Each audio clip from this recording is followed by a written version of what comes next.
ஓம் சாந்தி. விருட்ச விரதம் இந்த ஸ்திதியில் நம்ம பயிற்சி பண்ணிகிட்ருக்கோம்.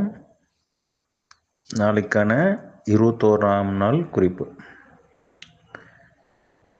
நேற்றுக்கு நம்மளுடைய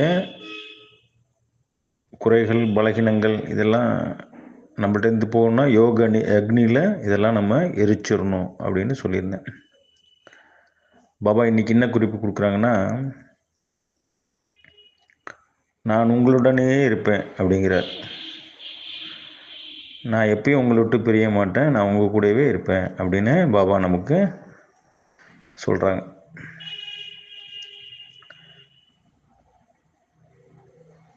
இந்த விருட்சம் என்ற மரம் நல்லா வளர்ந்துருச்சு.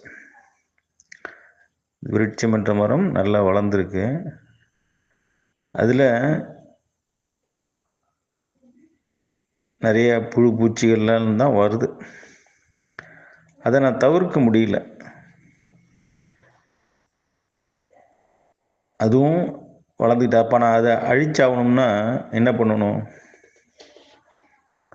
சொல்லக்கூடிய அர்த்தம் புரிஞ்சுக்கணும்.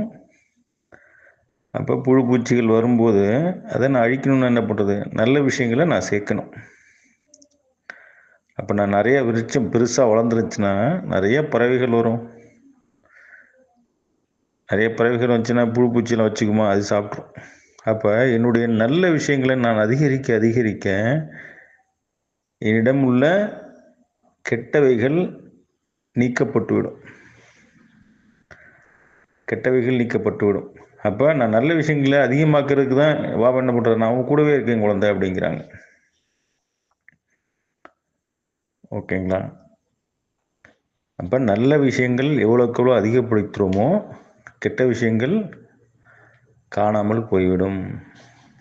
இப்போ நான் அவங்க கூடவே இருக்கேன்னு சொல்கிறதுக்கான வார்த்தை பாபா அடிக்கடி சொல்லுவாங்க. மண்மனா பவ, மனதினால் என் ஒருவனை நினைன்னு சொல்லுவாங்க. பாபா இங்கே என்ன சொல்கிற? நீ நினைக்க வேணாம், நான் உன் கூடவே தான் இருக்கேன்.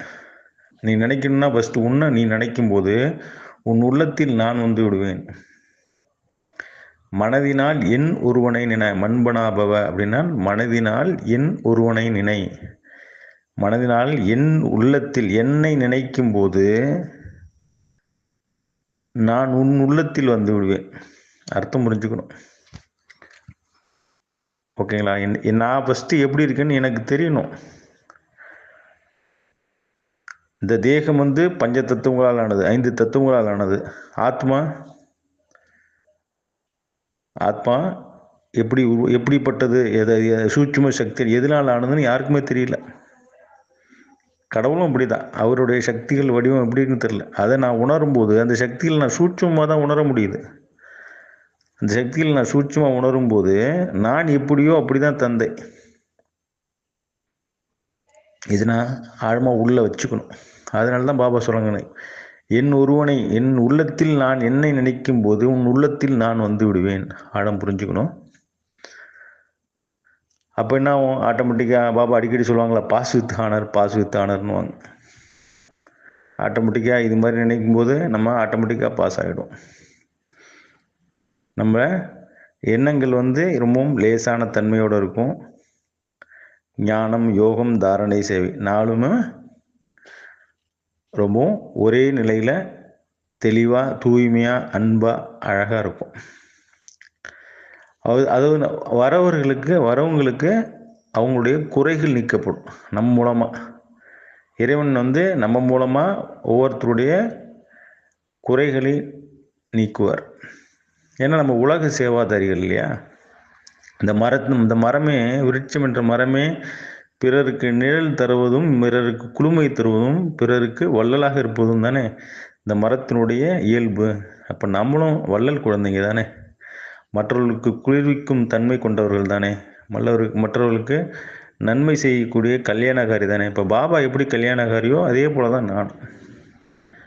அப்போ இந்த மரம் நல்லா வளர்ந்துருச்சு. அதை இந்த விஸ்வ சேவைக்காக நாம் பயன்படுத்தணும். இந்த விரதத்தின் பயன் சுய முன்னேற்றம் அடைந்து விஸ்வ கல்யாணகாரியாகவும் இருக்க வேண்டும். அதுக்கு தான் இந்த விரதம். இந்த விருட்ச விரதத்தின் பயிற்சியோட அமைப்பின் ரகசியமே இதுதான். அப்போ நம்ம சுயத்தின் மாற்றம் அடைந்து உலக மாற்றத்தையும் கொண்டு வர வேண்டும்.